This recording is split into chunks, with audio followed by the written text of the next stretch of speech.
안녕하세요. 오늘 미국의 발견의 강의에 자리에 함께 해주신 모든 여러분께 깊이 감사드립니다.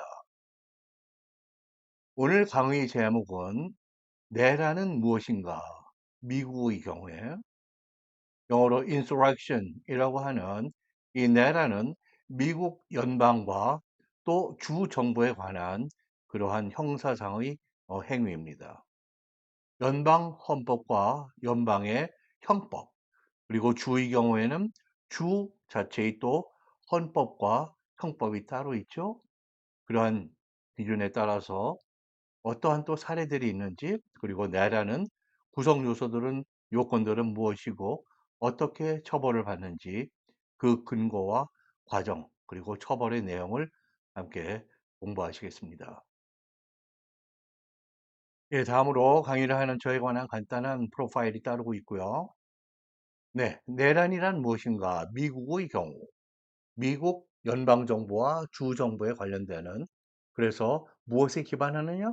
연방의 헌법과 주의 경우에는 주의 헌법, 그리고 연방의 형법과 주의 경우에는 주의 형법이 따로 구체적으로 그 절차들을, 기준들을 정의를 내리고 있습니다. 그리고 구체적인 사례들은 어떤 것들이 있는지 알아보겠습니다. 이 앞에는 6개의 미국 대통령의 탄핵에 관한 강의가 있습니다. 미국에는 어떠한 경우, 어떤 때에 대통령이 탄핵을 되는지, 또 어떤 절차와 방식에 따라서 대통령은 탄핵이 되는지, 그리고 구체적인 대통령들의 예, 그리고 특히 닉슨 대통령의 탄핵, 워터게이트 사건과 탄핵, 그리고 그 전의 놀라운 업적들에 관한 강의가 2개 있고요. 네, 그리고 맨 마지막으로 지금까지 미국에서 탄핵의 언저리까지 갔던 그러한 4명의 대통령들에 관한 개별적인 그 경우들을 강의를 하고 있습니다. 그것이 강의 6번째이죠. 네, 그쪽 강의도 참고해 주시면은 오늘 강의를 이해하시는데 큰 도움이 될 거라고 생각합니다. 연방 내란, 영어로 federal 그 insurrection인데요. 그리고 연방 헌법, US Constitution이죠. 네, 어디에 내란죄라는 것을 규정하고 있느냐? 첫 번째, 헌법에서 Article 1, Section 8, Clause 15, 제1조 8절 15항에서 규정하고 있습니다. 반란을 진압하고 연방의 법률 권력 행사를 할 수 있도록 항그레스에 권한을 줍니다. 무슨 권한을? 그 당시에는 주로는 멀리샤, 황토병이라고 그럴까요? 자기 지역, 자기 주를 지키는 그런 군이 있었는데요. 물론 정확하게는 1775년에 영국과 독립전쟁을 치르면서 US Continental Army라는 것이 연방 그 대륙 의회에서 승인한 군대가 있었죠. Army가. 그러나 지금 우리가 생각하는 그런 조직화된 군대라고 보기는 힘들고요. 그래서 의회가 군대를 동원하는 그런 권력을 갖고 있었다. 그래서 지금의 그런 기준과는 다르지만은 정부의 그 기능에 도전을 하거나 저항을 하거나 방해를 하거나 하는 그런 경우에 반란으로 이렇게 규정이 된다는 것이죠. 또 하나, 같은 연방 헌법 중에서 Article 3입니다. 그 다음에 3절인데요. Section 3. 여기서는 treason, 반역을 정의하고 있습니다. insurrection, 반란과 이 반역은 개념적으로는 구분되지만 많은 현실적으로는 많은 부분을 또 공유할 수 있는 그런 가능성이 높은 그런 2개의 서로 다른 범죄이죠. 이 treason, 반역은 미합 중국의 전쟁이나 교전을 시작하는 또는 하는 경우, 그리고 적국의 또 원자나 도움을 주는 그런 이적 행위.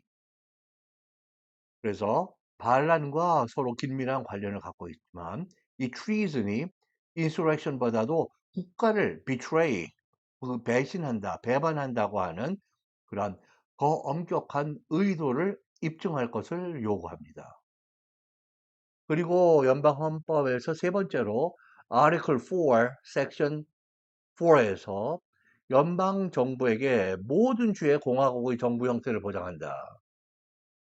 그래서 이거 정부 형태의 주의 그런 민주주의적인 국민의 주민의 그런 요구사항을 반영하는 그런 공화국적 정부 형태, 공화국은 주권자가 시민들입니다. 그것이 그전에 있었던 절대 왕권과 전혀 다른 모습이죠.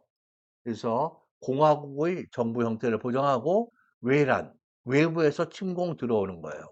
그리고 국내 전체 미합중국 그리고 주내의 domestic violence 그 내부적인 폭력 insurrection 내부적인 반란 내란으로부터 모든 주를 보호할 것을 요구하고 있습니다.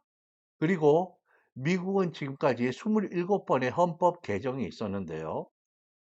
그 헌법 개정 조항 중에 14번째 14th Amendment라고 합니다.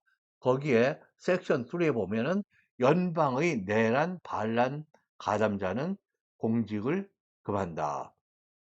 선거권, 피선거권, 공직 임명, 공직 재임 이런 권한을 모두 금지시키는 것이죠. 그래서 연방 헌법에서는 이런 네 군데 정도에서 반란과 관련되는 그런 규정을 내리고 있는 것이죠. 연방 헌법은 내란을 언급하고는 있지만은 자세한 그런 정의를 내리고 있는 것은 아닙니다. 구체적인 사항들은 연방 헌법보다도 연방과 주의 관련 형법의 틀 안에 규정되어 있습니다. 그래서 연방 정부의 형법을 보실까요? 타이틀 18 USC, US 코드입니다. 그 다음에 섹션 2383인데요. 여기 반란, 내란, rebellion, insurrection을 정의하는데 incite 무엇을 선동 부추기고 set on foot 무엇에 발동을 거는 겁니다. 즉 시작한다는 것이죠. assist 도와주고 or engage in 어디에 수행, 종사, 가담하는 것입니다. any rebellion or insurrection 어떠한 반란이나 내란에도 이런 행위를 하는 것 against the authority of the United States or the laws thereof of it 미합중국의 법과 그리고 권위에 대항해서 그러한 내란의 선동, 시작, 동조, 종사, 가담하는 행위가 내란에 속합니다. 이 내란의 핵심 구성 요소들로는 첫 번째 지금 나온 대로 연방 정부의 권한, 이 권한은 authority라고 영어로 표현되고요. 이거는 대통령의 권한이다. 이거를 뛰어넘어서 행정부의 어떤 권한이다. 아니면 사법부의 뭐다. 이것은 정부의 3권이 있죠. 3권의 권한과 그 권한을 행사하고 구현하기 위한 그런 기관들, 제도들, 시설물들, 재산들 이런 것이 모두 여기에 해당합니다. 그러한 연방 정부의 권한에 저항하거나 전복하거나 방해하는 그런 행위가 인서렉션입니다. 그리고 physical force, 물리적, 신체적 강제력이 힘이 가해져야 됩니다. 또는 violence, 폭력이 사용되어야 되고요. 교사, 선동, 적극, 가담 모두가 insurrection입니다. 그리고 의도가 입증이 돼야 됩니다. 자기네들이 무엇을 하고 있는지, 국가에 무엇을 하고 있는지 알고 있고 의도적으로 가담하고 행동해야 하는 것이죠. 처벌은 이 연방 형법의 기준에 따르면은 최대 10년입니다. 10년 이하의 징역, 또 다른 형법을 여기저기 추가적으로 위반하는 경우에 추가가 되어서 처벌이 증가하는 것이죠. 그리고 벌금이 있을 수 있고, 그리고 선거권, 피선거권, 공직 자격 박탈. 리벨리언은 인서렉션과 거의 상호 교환적으로 쓰이는 그런 낱말인데요. 많은 경우에는 일상적인 그러한 뉘앙스는 리벨리언이 흔히 정치적으로나 군사적으로 좀 더 광범위한 그러한 의미를 갖는 가능성이 더욱 높다고 봅니다. 자, 이제 연방 내란과 그 형법을 계속 보시는데요. 또 하나의 그런 연방 형법 조항이 있는데 Title 18 US Code 2384입니다. 2384절에 있는데 선동을 공모하는 경우입니다. Seditious conspiracy라고 영어로 표현하는데요. 그 sedition 이것이 선동하고 부추기는 것이거든요. conspiracy 모의, 공모, 음모를 꾸미는 것이죠. 연방 정부 또는 연방 법률을 법 체제를 행정의 그런 과정이나 시설, 기관을 전복하려고 사법의 그런 기능도 마찬가지고요. 무력 폭력을 사용하려고 공모하는 죄다. 처벌은 벌금, 징역 또는 공직 박탈, 임명 금지. 또 하나 역시 Title 18 US Code 2381입니다. 여기서는 treason을 정의를 내리고 있습니다. 미 합중국의 교전, 전쟁을 수행하거나 시작할 때 또는 적국의 이적 행위를 제공할 때 그리고 또 하나 연방 또 다른 이런 반란에 관한 형법인데요. Insurrection Act of 1807 1807년 아주 오래된 법이죠. 그런 반란법이 있습니다. 대통령에게 연방법을 방해하거나 헌법적인 통치를 방해하는 그러한 반란, insurrections, 내란, rebellions, 반란 또는 domestic violence, 국내적인 그러한 violence, 폭력을 사용할 때 연방군을 파견해서 진압할 권리를 부여합니다. 이러한 형법상의 연방의 형법이 또 내란을 규정하고 있는 것이죠.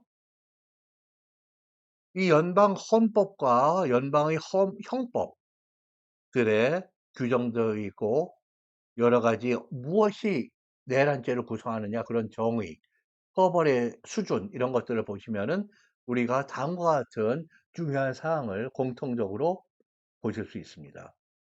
연방의 권력, 권위, 권한과 그것들을 상징하는 그런 기관, 그런 기물, 시설물 또는 infrastructure 이런 것에 대항하는 모든 폭력, 무력이 바로 연방 반란이 됩니다.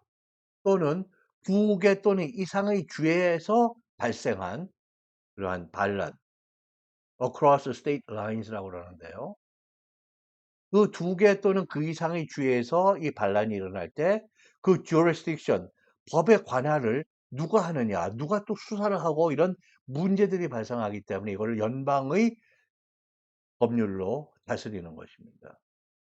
또는 여러 주에 그 반란이 한 주에 일어났다 하더라도 interstate commerce라고 하는 중요한 연방 헌법의 개념이 있어요. 그 다 주간의 경제 행위, 사업 행위 이런 데 종합적인 영향을 주는 그러한 사태나 행위는 연방 반란이 됩니다. 그리고 연방 헌법과 관련된 연방 형법에 따라서 카нг레스에서 그리고 또 연방 법원에서 이러한 기소, 재판, 처벌을 정하는 것이죠.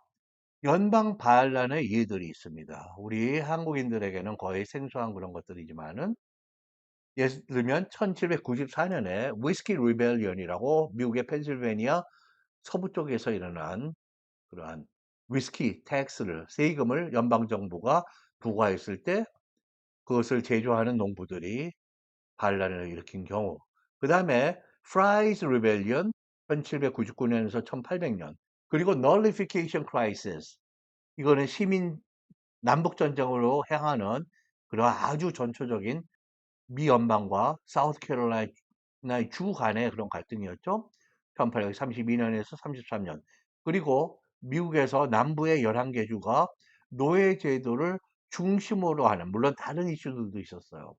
그러나 노예 제도를 북쪽에서 연합 미연방이 승인을 하지 않음으로써 해체를 하게 됩니다. 그래서 남부의 11개 주가 The Confederate States of America라고 하는 그런 남부 연합국을 만듭니다. 그래서 두 개의 나라로 분리가 됩니다. 그래서 남부 연합군이 사우스캐롤라이나의 찰스턴이라는 데에서 연방 항구에 있는 연방 진지에다가 포격을 가합니다. 즉 연방 시설이나 그런 행정 또는 군대 시설 이런 데 연방의 그 기능이나 권한을 갖다가 무력화시키기 위한 그러한 시도였죠. 그래서 이 시빌 워가 미국 헌법, 헌법, 사상 무엇으로 규정되냐면 내란으로 규정되어 있습니다. 그 다음에 2021년에 다널드 트럼프가 임기 마지막에 Capitol Attack, 젊은이들이 많이 무장한 그런 젊은이들이 Capitol 연방의사당에 난입하도록 백악관 앞에다가 렉터른 그 강의대를 설치하고 그런 연설을 해서 부추긴 경우가 있었죠. 물론 하원에서는 탄핵이 되었지만 상원에서는 재판에서 유죄 확정을 벗어난 그래서 면죄가 된 그런 경우입니다. 지금 여기 사진을 봐주시면 여기 1794년에 미국의 펜실베이니아 주 에팔레치아 산맥의 언저리죠, 동부에. 거기서 500여 명의 위스키를 만드는 농부들이 왜 이 산맥에서 위스키를 만들었냐면 이 농부들이 이 농산물 곡식을 멀리 운반을 하면은 돈이 많이 들고 오랜 시간이 걸리고 그러죠. 그래서 이거를 그렇게 술로 주조를 해서 위스키를 만들어서 고액으로 부가가치가 많이 붙는 그런 제품으로 만들어서 외부로 이동을 해서 판매를 하는데 연방 정부에서 여기다 잘 됐다. 특수 물품 과세를 하게 됩니다. 그게 위스키 텍스인데요. 이 위스키 세금을 붙이니까 왜 우리만 붙여? 이 연방 정부 웃기네. 그래서 연방 그 세금, 지금으로 하면 뭐 국세청과 같은 그러한 관리를 공격을 하게 됩니다. 그래서 500명 정도지만은 조지 워싱턴 대통령이 거의 13,000명의 군대를 이끌고 여기를 진압을 들어옵니다. 다행히 너무 어마어마한 군대가 와서 뜻밖의 유혈 그런 사태는 거의 빚어지지 않은 비교적 순탄하게 진압된 그런 경우인데요. 여기 지금 일러스트레이션 여기를 보면은 그 파머들 중에 두 사람이 어깨에다가 여기 레일 마치 펜스 같은데 대 아니면 홀 이런 데 사용된 길다란 그 대를 어깨에 얹고 그 위에 이 텍스 컬렉터를 앉게 한 거예요. 지금 얼마나 저게 힘든 자세인가. 이게 사람들을 괴롭히고 벌을 주는 그런 수단 중에 하나였습니다. 그리고 이 사람 자세히 보시면은 몸에 여러 가지 깃털을 꽂았어요. 깃털 위에 지금 아스팔트에 그 블랙 털이라고 생각하시면 됩니다. 그 털을 이 사람에게 몸에다가 씌운 다음에 거기다가 이런 깃털을 갖다가 온몸에다가 심기도 하고 뿌리기도 하고 그래서 이 사람의 몸이 좀 그렇게 형편없는 그러한 아수라장이 되어 있는 거죠. 그래서 tar and feather 당했다고 하는 그런 민간인이 민간인에게 하는 처벌입니다. 근데 이 민간인이 실은 미 연방 그 관리였던 것이죠. 텍스를 관리하는. 그래서 500여 명이 우리는 텍스를 낼 수 없다라고 하는 깃발을 들고 그렇게 반란을 일으킨 경우입니다. 그 오른쪽 그림에서는 이 조지 워싱턴이 이끌고 군대를 출동하는 그런 모습입니다. 이 전체의 규모가 나중에는 계속 늘어나면서 13,000명까지 된 그러한 1794년의 사건입니다. 그리고 2001년에 1월 6일의 사건. 이 다널드 트럼프 대통령이 자기의 선거 패배, 조 바이든에게를 받아들이지 않고 SNS인 자기 트위터에다가 1월 6일 백악관 앞에 여러분들 모여봐라. 재미나는 일이 있을 거다. 라는 표현이 그 트위터 텍스트 문자로 썼습니다. 젊은이들이 지금 수도 정확히 모르는 수천 명, 어쩌면은 10,000명이 넘는 젊은이들이 백악관 주변에 모인 것이죠. 여기에서 트럼프가 이 렉턴, 이 강의대를 세워놓고 이야기를 합니다. 캐피럴을 향해서 March down to the Capitol. 상그레스의 건물이 캐피럴이죠. 의사당을 향해서 지금 행진해 내려가라.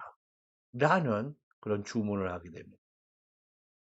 그래서 이 젊은이들이 이들 중에는 그렇게 수천 명, 만 명 또는 그 이상의 젊은이들 중에 약 2,000에서 2,500명으로 보이는 추정이 되는 젊은이들이 대개는 무장을 하고 어떤 식으로든 간에 모였던 그러면 나는 오늘 자신이 있어. 나 뭐 갖고 있어. 이런 친구들이 많이 모인 것이죠. 그 친구들이 그러니까 전체 모인 젊은이들 중에 일부분이 국회 빌딩에 난입을 해서 들어간 여기서 이제 충돌 사건 때문에 국회를 지키는 경비하는 사람들도 죽고 그랬던 일인데요. 이것에 대해서 트럼프 대통령은 연방의 인서렉션, 내란의 죄가 있다고 보는 헌법이나 형법 학자들의 다수는 그렇게 생각하고 있습니다. 그러나 이 탄핵과 맞물린 이 내란, 사법적인 과정보다 사실은 정치적인 해결로 마감을 하기 때문에 대부분 왜요? 상원에서 치러지지 않아요. 한국과 달리 헌법재판소라는 것이 따로 있지 않고 상원에서 결국에는 기각이 되어서 acquitted, 이렇게 면죄가 된 그런 경우입니다. 하원에서는 impeached, 탄핵을 당했죠. 그러나 미국에서는 그 impeach라는 표현이 탄핵이 완전히 한국의 헌법재판소에서 인용되는 그 과정이 없어도 하원에서 하원 전차에 풀하우스가 impeached를 하는 것이죠. 그 다음에 상원에 가서 trial, 재판을 통해서 유죄가 확정될 때 그 대통령은 그 즉시로 비교해서 removed from office, 비교해서 제거, 해제가 되는 것입니다.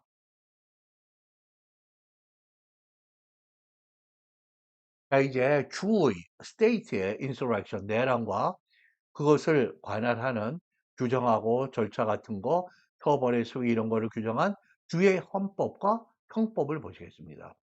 주의 헌법, state constitutions는 주마다 있고요. 연방 헌법의 그 Article 4와 유사한 주에도 헌법 조항이 있는 것입니다. 그래서 주 지사에게 주 내의 그런 폭력, 사태 또는 반란을 진압할 권한을 주는 것이죠. 캘리포니아 주의 경우에는 주 헌법의 Article 5, Section 7, 5조 7절 그리고 텍사스의 경우에는 주 헌법의 Article 4의 Section 7에 이 연방 헌법의 Article 4에 상응하는 그러한 규정들이 있는 거죠.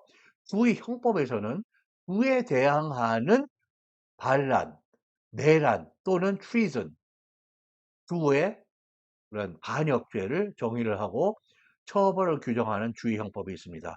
예를 들면 버지니아 주의 경우에는 버지니아의 코드 형법 섹션 18.2에서 481까지, 뉴욕의 경우에는 피널 로 형법입니다. 섹션 240.08. 여기에서 inciting to riot, 폭동을 하는 것을 그렇게 하도록 부추기는 것, 연방 정부에 대해서 전쟁이나 교전, 폭동을 행하거나 주 정부나 공공 질서의 전복이나 overthrow, 뒤집는 것입니다. 교란하는 것, disturb 하는 것을 공모하거나 선동하는 행위가 바로 주내란입니다. 이 반란의 핵심은 표적이 아까 연방과 달리 이번에는 주의 권력, 권한, 권위, 그리고 그것을 상징하는 기관들 또는 주지사, 주의회, 주의 사법기관들, 주의 법, 그런 시설물, 주의 재산, 한 주내의 그리고 jurisdiction, 한 주내의 형법으로 다스릴 수 있는 그런 경우인데요. 그러나 동시에 연방 정부의 시설이나 그런 권한, 체제, 기관이 관련되는 경우들이 종종 있습니다. 어떤 거를 때려 부시고 거기 전복을 꽤 했는데 거기서 보니까 주의 시설물이기도 하고 저 옆에서는 또 연방의 무슨 기물이고 이럴 때 이것이 사실 jurisdiction, 법의 관할이 복잡해지죠. 때로는 연방을 살짝 건드리면은 주의 반란으로만 규정하는 것들이 많이 있고요. 네. 주 반란의 처벌은 주의 헌법과 형법에 따라서 기소하고 재판하고 처벌을 정하게 됩니다. 징역, 벌금, 그리고 선거권, 피선거권의 박탈이다. 연방의 경우와 상당히 유사한 거죠. 주내라는 경우에는 아주 오래된 1786년에서 87년 그래서 쉐이드 리벨리언이라는 게 매사추세츠 주에서 있었고요. 그다음에 넷 터너스 이거는 슬레이브의 반란입니다. 리벨리언 버지니아에서 있었고 존 브라운스 레이드 on Harper's Fair 이거는 또 노예들에게 호의를 가진 백인이 Harper's Fair이라고 하는 연방의 무기 창고를 공격을 하게 됩니다. 연방 시설을 공격했는데 이 경우에는 대부분을 주의 법의 위법이다라고 해서 그 법에 위반이 되는 형법에 위반이 되는 주 반란으로 그렇게 처리를 한 것이죠. 그다음에 뉴욕 드래프트 라이트 남북 전쟁 중에 뉴욕주의 그 남북 전쟁 시빌 와에 가서 참가해서 싸울 그 군인을 선발할 때 거기서 폭동이 일어납니다. 그것이 바로 이것도 연방에 관련되는 그런 행위, 연방 전쟁에 관련되는 것인데 주의 반란으로 규정되고 이렇게 처리가 되었습니다. 그 다음으로 1921년에 웨스트 버지니아 주에서 Battle of Blair Mountain이라고 하는 주 내란이 있었습니다. 이 내란을 연방과 주의 연방의 그러니까 헌법 그리고 형법 위에 헌법과 주의 형법 이것을 모두 종합해서 중요한 요소들을 가려보자면은 첫 번째로 반란의 내란의 의도가 있어야 된다는 것. 물론 트리즌의 경우에는 그 입증의 문턱이 대단히 높고 내란의 경우에는 그거보다는 낮습니다. 그러나 정부, 통치, 기관, 제도, 시설들에 대한 저항, 공격, 전복할 의도가 필요합니다. 그리고 이것이 그룹 액티비티여야 됩니다. 집단의 그런 행위라는 것이죠. 집단으로 계획이 되고 집단으로 누가 무슨 역할을 맡고 이러한 지휘가 되고 조율이 된 그런 사태나 행위가 그러한 coordinated 그런 행위 또는 공모 모의여야 한다는 것. 그리고 폭력과 강제력, 무력이 사용돼야 된다는 것. 물리적인 폭력 또는 그냥 폭력적인 위협, 협박 또는 무장된 공격이나 저항. 그래서 그 타겟이 연방 또는 주 또는 지역 정부, 기관, 기구 등이 관련된다는 것. 그래서 타겟이 분명하게 입증이 돼야 되는 것이죠. 그리고 이러한 내란 행위는 공적인 성격을 띠는 것이어야 됩니다. 한 개인이 사적으로 하는 것이 아니라 여러 사람이 관련이 되는 것이죠. 그리고 트리즌과 명확한 개념적인 차이는 있지만 실제로는 중복이 가능하다. 많은 부분들이 어떤 행동이나 어떤 활동의 대상물 이런 것들이 공유가 되거나 그러는데요. 중복이 되는 단지 트리즌은 국가를 배신할 의도가 상당히 뚜렷하게 입증이 된다는 그런 엄격함이 있습니다. 그리고 인서렉션과 리벨리언은 아까 잠시 말씀드린 대로 리벨리언 쪽이 좀 더 폭이 넓은 정치적인 또는 군사적인 그런 의미를 흔히 함축한다라는 거죠. 그리고 평화로운 그런 집회인 프로테스트와 또 다르다. 인서렉션 내라는 violent하고 폭력적이고 organized 조직이 된 리벨리언이다 이런 거예요. 그리고 인서렉션은 그렇게 한번 이름 붙이면 어떤 사건이나 어떤 주동자라든지 그 그룹의 사람들이 이름이 붙여지면은 정치적으로 상당히 민감한 사건이 됩니다. 인서렉션이라는 이름 붙고 규정이 되면은 사법적인 결정을 상당히 복잡하게 만들고 정치적인 그런 뉘앙스가 세게 들어오게 됩니다. 그래서 또 이렇게 일견 보기에는 내란 같은데 그것이 정치 운동으로 시작한 경우에는 기본권적인 시민의 그런 기본적인 시민권의 훼손이나 진압, 억압이 된다는 그런 논란이 일 가능성이 있는 굉장히 그런 복잡한 모습을 띌 수 있는 것이죠. 그리고 연방과 주에 아까 살짝 말씀드렸는데 그런 사법 관할, 수사에서부터 재판, 판결 뭐 이런 것들이 중복이 되는 경우 그래서 jurisdiction이 그런 사법 관할 영역이거든요. 그거에 디스퓨트, 논란, 논쟁이 일어납니다. 그럴 때 하나의 원칙이 Federal Supremacy Doctrine입니다. 연방 우위의 원칙. 연방 헌법 아티클 6, 클로즈 2에서 연방 헌법이나 법과 주의 헌법이나 법이 서로 충돌할 때 The Constitution and the laws of the United States of America, 미국의 헌법과 법들이 shall be the supreme law of the land. 이 땅의, 이 나라의, 이 국가의 최고의 법이 된다는 것이죠. 그래서 연방 법이나 헌법을 우선으로 한다. 또 하나는 하나의 내란이 연방과 주정부의 법이나 헌법을 위반할 때 또는 연방과 주의 기관이나 시설을 양쪽을 표적으로 할 때 양쪽이 다 관련되잖아요. 예를 들면 연방 법원과 연방의 법원을 공격을 하고 또 그 주에 있는 state capital, 주의사당을 파괴를 했다. 이렇게 되면 연방 정부와 주 정부가 모두 기소가 가능합니다. 이럴 때 dual sovereignty doctrine이라고 이중 주권, 연방도 주권을 행사하고 state도 주권을 행사하는 dual sovereignty 그런 시스템이 형성이 되는 것이죠. 양쪽 정부에 관할 법과 관할 영역이 두 개로 존재합니다. 그리고 주의 연방 도움의 요청 가능성이 있는데요.